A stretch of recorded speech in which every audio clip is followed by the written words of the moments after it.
की 8 ते 12 लोक गाडीवरती काम करतात, 3 Exactly. सेकंदात गाडी बाहेर काढतात, 4 It's चाकं crazy. बदलतात, पेट्रोल टाकतात, त्याचं वायझर साफ करतात, अजून काय तुटलं फुटलं असेल ते नवीन करतात.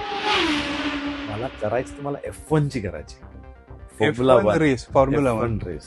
हा. कारण मी स्वतः ऍक्च्युअली ऑटोमोबाईल इंजिनियर आहे, त्यामुळे माझं गाड्यांचं प्रेम थोडं वेगळंच आहे. पण समोरची जी व्यक्ती ज्या वेळेस F1 बघते ना, तर ती मराठीत ऐकायला पसंत नाही करणार, त्याला कमीपणा वाटेल. हा जो न्यूनगंड आहे ना मराठी माणसाचा, हा काढला पाहिजे स्वतःच्या भाषेबाबतला. मिनिमम 150 लोक असतात आणि एक शनिवार रविवार गॅप घेऊन पुढची रेस एक आठवड्यानंतर करण्याचं कारणच ते आहे की त्यांना सगळं आपलं घरदार उतरून ते कासवाचं विराड आहे. ते तिथे गेले एक दिवशी, गुरुवारी येतात, सेटअप चालू होतो, सोमवारपासून परत त्याचे प्रॅक्टिस चालू होते, शुक्रवार शनिवार रविवार मॅच होते, रविवार संपली की परत सगळं गोड्या विस्तारा बांधा, सोमवारी परत निघा. म्हणजे एकेका टीमचे 12-12 ट्रक असतात. पण हा 150 ते 200 लोकांचा तो प्रवास जो आहे तोच अमेझिंग आहे.